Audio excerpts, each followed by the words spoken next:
Hey there, Gemini Sun, Gemini Moon, Gemini Rising. Welcome to the new moon in Cancer reading that we are doing for Monday. It is on Monday, the 17th of July, whether it could be the 18th, depending on where you are in the world, but it happens at 2:23 p.m. Eastern Time Zone here in the U.S.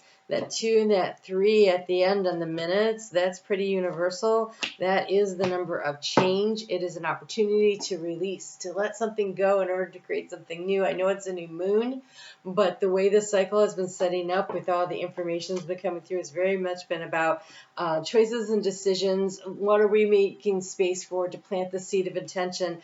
This seed of intention has legs on it. It is going to be another one of those long 6-year cycles. And so where would you like to make major changes in your life that will carry you through to the end of the decade? And it needs to be something that comes from the heart. The overall energy is the heart. And in the heart, we have the fox, which is about strategy.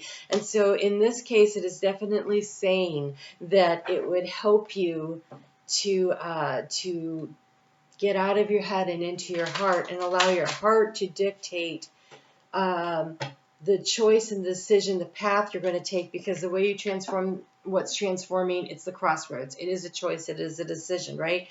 And so to transform the situation through what really resonates in the heart, and then once you pick the path, then go to the strategy.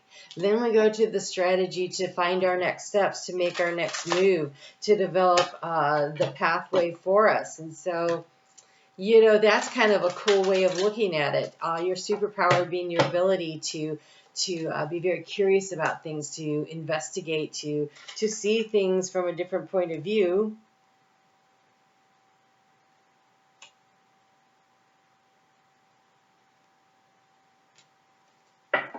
And to silence the inner critic, they're saying.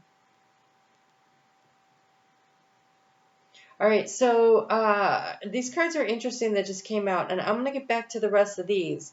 But there's been a struggle around this change, right? There's been a struggle around this change. We have the coffin here in what has been kind of nibbling away at you. It's as though you know that there's a change that's coming, because we have this crossroads, this need to make a choice, a change right here. It has to do with family matters or with your health. And so wherever it is, and it could be heart health, it definitely could, with this heart card showing up where it is. Choices and decisions around almost moving away from unhealthy situations or habits. So unhealthy situations could have to do with work. It could have to do with friends groups. It could have to do with a significant other relationship. It could have to do with behavioral patterns, health patterns. When we have the tree here, could be family members in some way or the other. And it could be from the little voices in our head that are implanted in our childhood that become our own inner critic, where we say things such as, oh, no, I'm not going to say that, please, something else. Okay, so where we open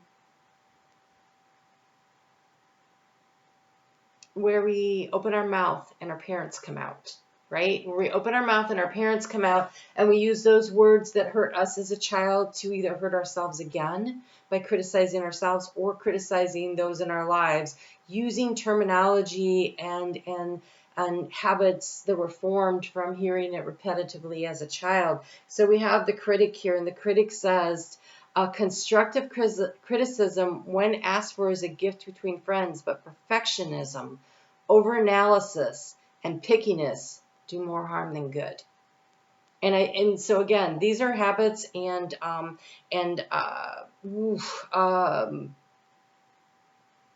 verbiage that are generational. Generally, they're picked up from our parents, and then, you know, you open up your mouth and your mom comes out, and sometimes you don't even know it, you don't even recognize it, and then so you're saying something to your children, right? And then you go home and you hear your mom talking to your kids, or you hear your parents talking, and you recognize they're saying those things that you just said, and you're like, oh no. I hated that. And so here's your chance to make a choice, to make a decision, to choose another path. And so resources, financial situations are very much in play here. We're going to get to that in just a second. I want to finish this thread because I think this has to do with the whole thing. So we have the survivor and we have grace. And so I think it's that inner critic and those things that are in our head. We need to survive and move forward. Things might not work out as planned, or at least in the short term. Remember that all you have endured and how resilient you have grown to be. And so there's the lessons to be learned, and there's also the chance to prove to yourself that you are so much more than maybe you have been giving yourself credit for. And we have the grace. And the grace definitely is about where you don't mind being a little bit constructive. This works, that doesn't work. What part of this didn't work? How can I build on the parts that did? That's constructive criticism as opposed to just being the inner critic. But this is the grace to do that. And it says forgive yourself and anyone else in your situation, even if they do not deserve it. To forgive is to mirror the divine forces who love us. And so we don't forgive other people because they need our forgiveness. We forgive them so that we can move past it, so that we can go on to fill our lives with joy and love and happiness and not have to constantly be revisiting this. So the key to the situation is around your resources. So there are concerns in this change that have something to do with finances. All right. Resources generally, the fish is the key. It feels financial. I have to be honest. It feels financial, but it could be around mentorship, knowledge, wisdom that you have built up, your time, your energy. All those things are your resources, right? What are your resources and how we use them wisely, right? Are we staying up too late just to stay up? Are we taking good care of our health? Are we doing the things we need to do? Those are all resource management things. But in the area of the fish, and so since this is the key, we need to look here for sure on this key, and we have the mountain. And so there are obstacles to be overcome, right? And so,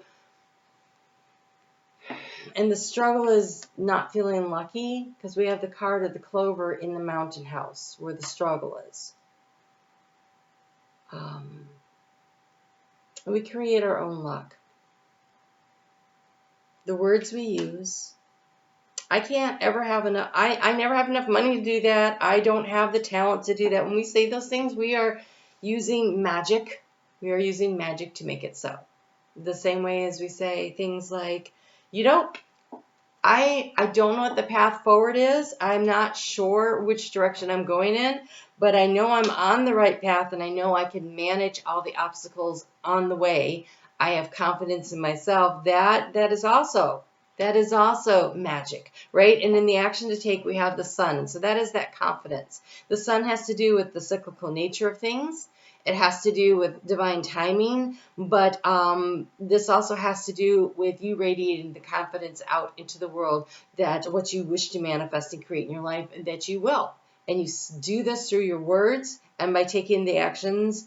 And just the same way your inner critic causes blockages and stops, so does your inner cheerleader, right? So that inner cheerleader, the one where you say, I can do this. I'm not sure how I'm going to do this yet, but I am confident that I will figure it out. And so I'm going to head off on this path. I'm going to make this choice. I'm going to make this decision, because you're supposed to anchor into the energy of taking action, of forward moving. And so every step is going to be important, and every step will count for something. The most important first step would be the belief in yourself that you can do it. That when you do what your heart really wants to do, you will figure out the strategy. You will figure out what needs to be done. And your own belief in yourself and your ability to do this is paramount in your success at this point. And as you are moving through this next cycle of time, as you are doing things with this full moon, this new moon in Cancer. This new moon in Cancer is opposing Pluto. And Pluto is about this transformation that wants to happen here, this choice of decision making. And so there's been a struggle to make this choice, but you're definitely being encouraged to do that. And with this energy squaring where the North Node is.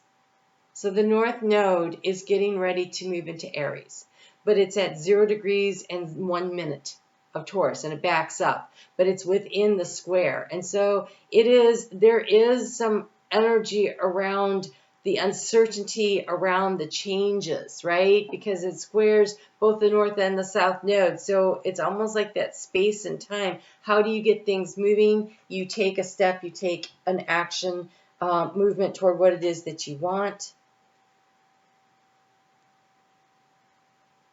So you have between dreams and you have be yourself.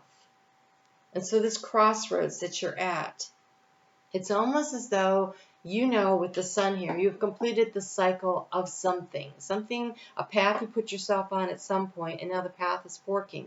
And you have an opportunity to go, you know, left or right. It doesn't really matter. It's not wrong or right. It's two paths. That's all.